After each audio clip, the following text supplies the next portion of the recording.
Hello, my dear students and friends. I welcome you all on CA Grounds, and this is Mohinder.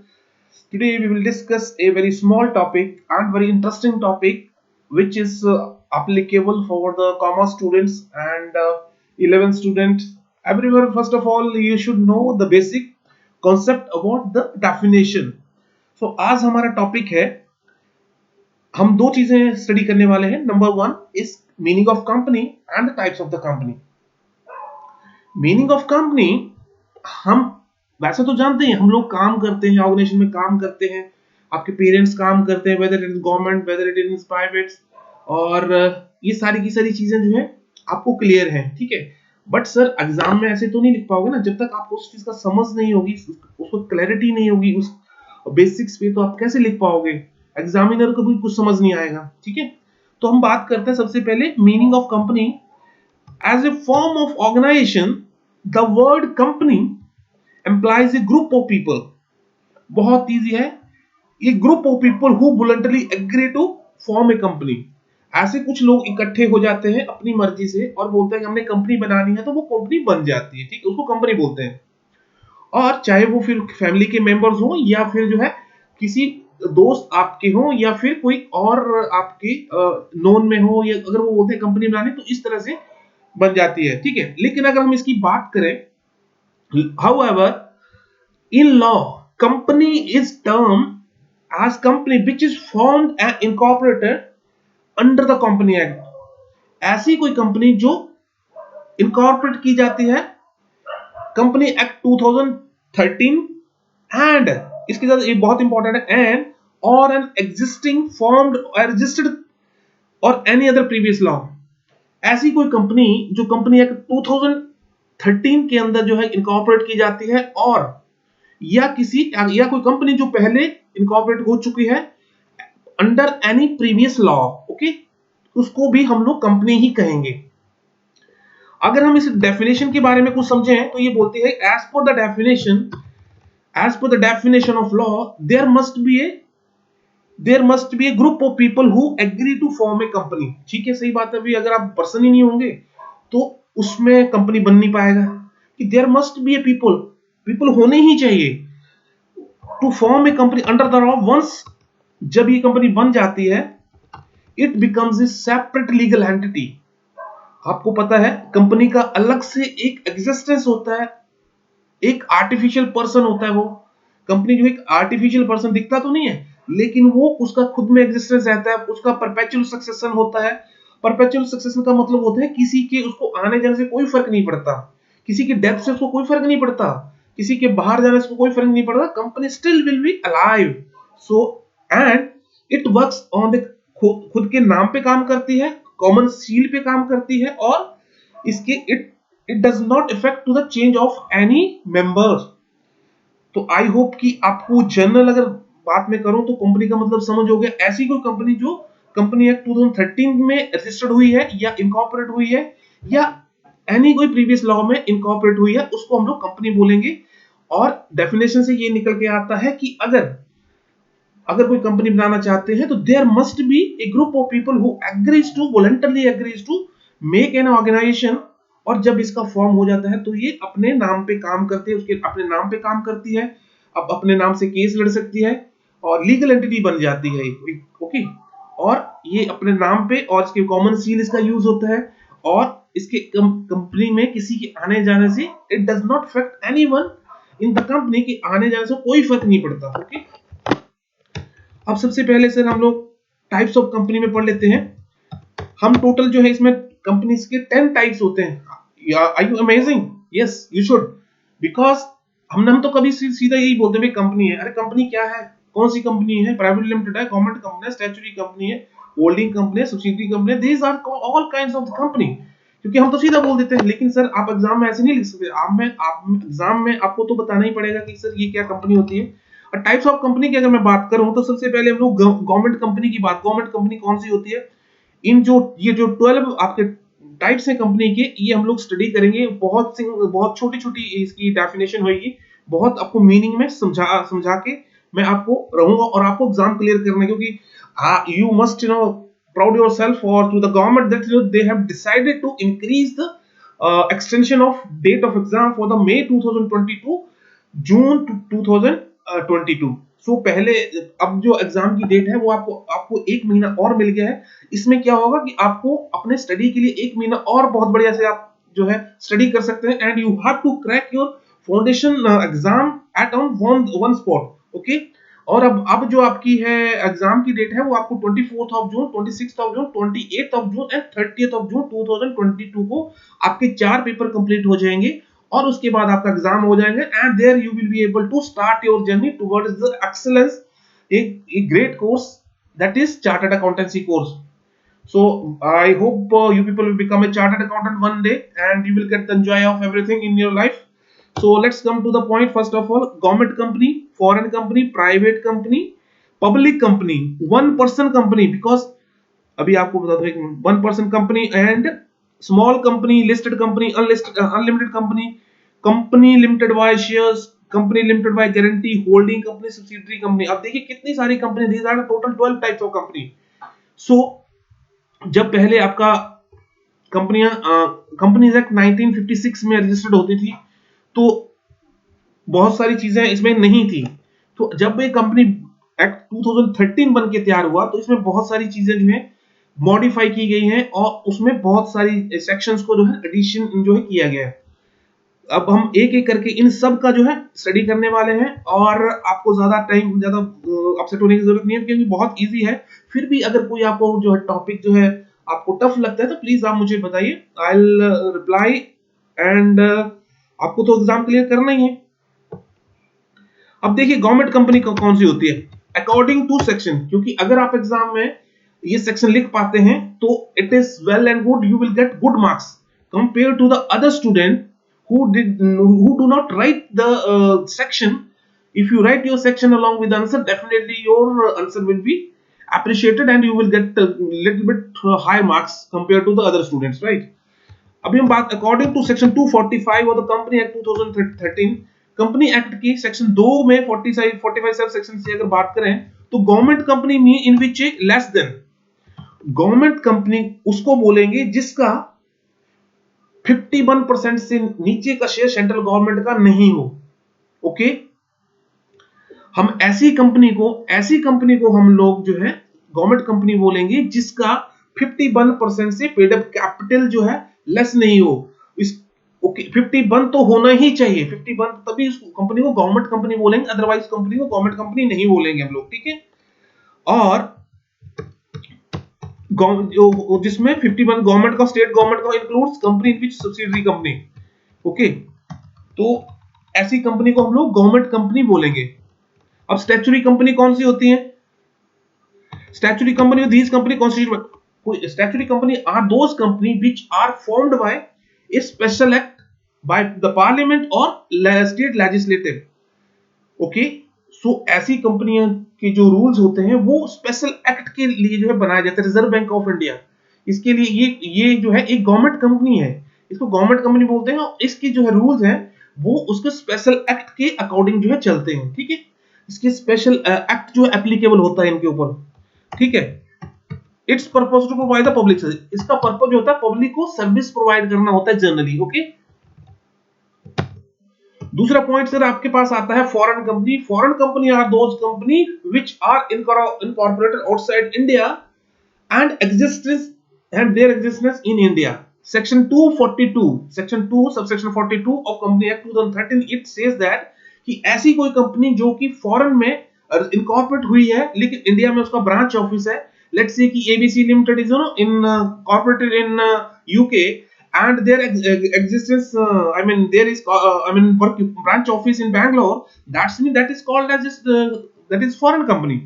So उस company में ऐसा कोई भी company जो कि इंडिया में ऐसा कोई बिजनेस कंडक्ट कर रही है उसको भी हम लोग जो है स्टैट्यूटरी फॉरेन कंपनी बोलेंगे। ओके, अच्छा होल्डिंग कंपनी की बात करते हैं सर, पॉइंट नंबर 3 पे अगर हम आते हैं, होल्डिंग कंपनी ऐसी कंपनी होती है कि वो सब्सिडरी कंपनी की मेन कंपनी होती है, ठीक है। अब इसको पढ़ते हैं जरा। Section 287 of the company 2013 subsidiary company as a company in which holding company, जो मेन होल्डिंग कंपनी होती है वो उसका सारा का सारा कंट्रोल करती है, composition of board of directors, exercise of control more than 50% से ज्यादा जो है उसका कंट्रोल अपने पास रखती है विद वन और मोर। ऐसी कोई कंपनी, ऐसी मान लीजिए कंपनी ए है, ओके, और उसने कंपनी बी बनाई है और बी कंपनी का पूरा पैसा जो है ए ने लगाया, तो बी जो होगी वो उसकी सब्सिडरी कंपनी होगी और ए जो होगी होल्डिंग कंपनी होगी। I hope the point is clear now कि भाई ए जो है मेन कंपनी होती है जो कि उसके सारे बिजनेस को कंट्रोल करती है 1/2 से ज्यादा। Exercise and control, exercises and control more than 1/2 the total share capital का। तो दैट्स मीन कि एक एग्जांपल लेते हैं, कंपनी ए है, उसका 75 जो है कंट्रोल है बी कंपनी का ए के पास में, तो क्या हुआ, ए जो होल्डिंग कंपनी होगी और जो है बी जो है आपकी सब्सिडरी कंपनी होगी। तो आई होप कि दोनों में डिफरेंस पता चल गया, होल्डिंग कंपनी क्या होती है और सब्सिडरी कंपनी क्या होती है, ठीक है। तो ये मैंने आपको बता दिया, होल्डिंग कंपनी का भी क्लियर हो गया और इसका according to the section 246 the company act, ये होल्डिंग कंपनी होगी और सब्सिडरी कंपनी, दोनों पॉइंट आपके क्लियर हो गए। I hope there is should not be any doubt. अच्छा, लिस्टेड कंपनी क्या होती है? Section 252 of the Company Act 2013 its advises, it tells us, it explains us that any company who is registered under the SEBI, under the stock and ऐसी कोई company जो भी stock exchange में listed है वो या तो एनएससी में रजिस्टर्ड होगी या बीएससी में होगी या दोनों में होगी। आपको पता है हमारे इंडिया में 2 स्टॉक एक्सचेंज है और स्टॉक मार्केट का कुछ नॉलेज है तो शायद आपको इसके बारे में पता होना चाहिए कि हमारे पास 2 स्टॉक एक्सचेंज है, एनएससी और बीएससी। इनको इसकी ऐसी कोई कंपनी जो इसमें रजिस्टर्ड होती है उसको लिस्टेड कंपनी कहते हैं, जो इसमें रजिस्टर्ड नहीं होती है उनको ये जरूरी नहीं है कि वो कंपनी जो है लिस्टेड हो। It depend upon the company कि भाई हमें उसको रजिस्टर्ड कराना है एनएससी में, बीएससी ने। उसको रजिस्टर्ड क्यों इसलिए कराते हैं कि भाई पब्लिक से पैसा इकट्ठा कर सके और अपने बिजनेस को हाईली लेवल पे उसको जो है एक्सटेंड कर सके, राइट। अगर हम इसकी प्राइवेट कंपनी की बात करें तो section 68 of the company act 2013 defines the company as in which its article. हम ऐसी कंपनी को प्राइवेट कंपनी बोलेंगे section 2 of subsection 68 of the companies act 2013 कि ऐसी कोई कंपनी जिसके आर्टिकल्स में रेस्ट्रिक्शन लगी हुई है, किन किन चीजों की? Restrict the right of transfer. Private company में सर आप अपने शेयर किसी दूसरे को ट्रांसफर नहीं कर सकते। It is much obvious that वो वहीं पे रहेंगी। ये फर्स्ट इसका एग्जांपल्स है, फर्स्ट इसका रूल है कि इसके कोई भी शेयर जो है ट्रांसफर नहीं होंगे, ठीक है, accept in the one company. Point number 2 की अगर मैं बात करूं तो प्राइवेट कंपनी उसको बोलेंगे जिसमें कि इसकी जो लिमिट है मेंबर्स की वो 200 है। पहले यही जो लिमिट थी वो कंपनी एक्ट 1956 की अगर मैं बात करूं it was 50 members की। Now it has been changed in 2013, it has reached now 200 members except the OPC। OPC mean one person company. आपको पता होना चाहिए अभी एक 2013 वाले कंपनी एक्ट में एक नया एग्जिस्टेंस आया है OPC, that one man company और वन पर्सन कंपनी। सो उस केस में आपको उतने मेंबर की जरूरत नहीं है, उसकी आप 200 मेंबर की जरूरत नहीं है।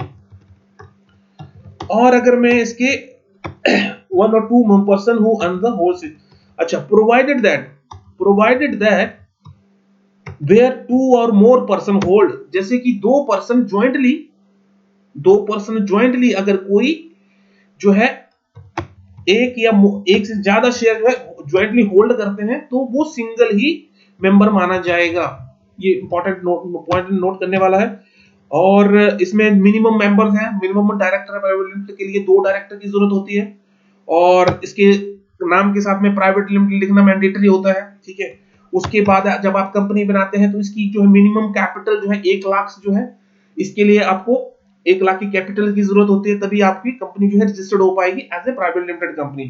क्योंकि अगर किसी से आपको काम लेना है सर तो आपको अपना कंपनी बनानी पड़ेगी और कॉर्पोरेट में एक बहुत ज्यादा कॉर्पोरेट कॉम्प्लायंस हो गया बहुत ज्यादा आज की डेट में। और हर पर्सन को, हर बंदा जो है फॉरेन से भी अगर कोई काम आता है तो फर्स्ट ऑफ ऑल ही चेक द एमसी वेबसाइट की भाई वाकई में कंपनी रजिस्टर्ड है कि नहीं है। तो in such a case you will get more business as compared to the unregistered person, okay. अच्छा, प्रोवाइडेड अगेन सिंगल में, provided that a person who are employed, 200 member की जरूरत होती है लेकिन उसमें ये बोला है कि person who are in the, ऐसे कोई पर्सन जो है जो कि एम्प्लॉयमेंट में है उसी कंपनी वो काउंट नहीं होंगे। Okay, person who having formally an employment, पहले जो पर्सन थे वो एम्प्लॉयमेंट में थे, person who having formally in the employment of the company or were member of the company while employment, ऐसे कोई मेंबर जो थे पहले मेंबर भी थे और उसके बाद एम्प्लॉयमेंट में भी थे, और जब उनको अपनी मेंबरशिप में से एम्प्लॉयमेंट में से हटाया तो फिर वो मेंबर बन गए, तो shall these kinds of members will not be allowed as a counting in the member, उनको मेंबर काउंट नहीं किया जाएगा, ये कंपनी एक्ट 2013 हमारा कहता है। ठीक है। अच्छा, प्राइवेट कंपनी में एक और क्या चीज होती है, prohibit the invitation to the public. Private company में आप किसी पब्लिक से पैसा नहीं मंगा सकते या अपना आईपीओ नहीं ला सकते, तो share private company is not listed. Okay, ऐसी कंपनी को आप जो है स्टॉक एक्सचेंज में रजिस्टर भी नहीं करा सकते सर। तो ऐसी कंपनी के लिए आप जो है, आप इस कंपनी को आप सिर्फ प्राइवेट ही समझिए, क्योंकि इसमें बहुत सारी ऐसी रेस्ट्रिक्शन होती हैं वो जो है प्राइवेट जो पब्लिक कंपनी पे नहीं होती है। अभी हम बात करते हैं पब्लिक कंपनी के बारे में। Section 271 of the Company Act 2013 define the public company of a company which is public company। Company हम उसको बोलते हैं जो प्राइवेट कंपनी नहीं है। देखिए आंसर आप देखिए, तो उसको हम लोग shall not be deemed to as a, ऐसी कोई कंपनी जो प्राइवेट कंपनी नहीं है उसको हम लोग पब्लिक कंपनी बोलेंगे, और ऐसी कंपनी को भी हम लोग पब्लिक कंपनी बोलेंगे जो कि subsidiary of a public company. ऐसी कोई मेन कंपनी होगी और उसकी कोई सब्सिडरी होगी तो उसको भी हम लोग जो है उसको भी हम लोग पब्लिक कंपनी बोलेंगे, चाहे उसके आर्टिकल में या रजिस्ट्रेशन में ये लिखा हुआ हो कि वो प्राइवेट कंपनी है, कोई फर्क नहीं पड़ता। तो वन पर्सन कंपनी अगर बात मैं करूं तो section 262 of the company act 2013 define one person company which is only है। ये तो नाम से ही पता चल रहा सर कि वन पर्सन कंपनी। ओपीसी आप जो है आप अकेले बिजनेस करना चाहते हैं तो आप अकेले अपने आप को कॉर्पोरेट में रजिस्टर्ड करा सकते हैं और अपनी वन पर्सन कंपनी स्टार्ट कर सकते हैं सेक्शन 262 कंपनी एक्ट 2013 के अकॉर्डिंग। ओके, अब क्या होता है इसका जो लाइक जो है प्राइवेट लिमिटेड कंपनी की तरह होती है, ये किसी लॉफुल पर्पस के लिए बनाई जाती है और मिनिमम डायरेक्टर जो है एक ही होता है इसमें। और इसमें एक बहुत बड़ी इंपॉर्टेंट चीज है जिसमें कि आप किसी को नॉमिनी बना सकते हो, क्योंकि उसमें वन पीसी होता है, वन पर्सन कंपनी होती है, तो उसमें जो है किसी को नॉमिनी आप बना सकते हैं। अनलिमिटेड कंपनी की अगर मैं बात करूं तो ऐसी कंपनी जिस company having not limited, section 292 of the company act 2013 ये कहता है हमारे को कि ऐसे कोई मेंबर जो अनलिमिटेड कंपनी में रजिस्टर्ड हुआ है उनकी लायबिलिटी की कोई सीमा नहीं है, उनकी कोई लिमिट नहीं है, उनकी लायबिलिटी कहीं तक भी जा सकती है, उनकी पर्सनल एसेट्स भी सेल हो सकती हैं। तो उस केस में अनलिमिटेड कंपनी को कहते हैं। Company limited by shares, company limited bye share as per section 220 of the company listed by share means a company having the liability of member limited by memorandum of amount। इसमें amount जो है fix किया जाता है कि भाई आपको इतना जो है मेमोरेंडम के अकॉर्डिंग दे दिया जाता है। Okay,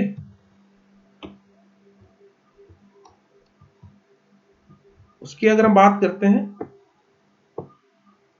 company limited by guarantee, section 221 of the company act ये कहता है कंपनी लिमिटेड बाय गारंटी, इसमें एक गारंटी दे दी जाती है कि सर आप जब जरूरत होगी तो कंपनी आपसे इतना अमाउंट ले लिया जाएगा, वो आपके आर्टिकल कंपनी के आर्टिकल या एसोसिएशन में या मेमोरेंडम ऑफ एसोसिएशन में उसको बता दिया जाता है, अंडरटेकिंग ले ली जाती है। ठीक है। स्मॉल कंपनी की सर अगर मैं बात करूं तो ये बोलती है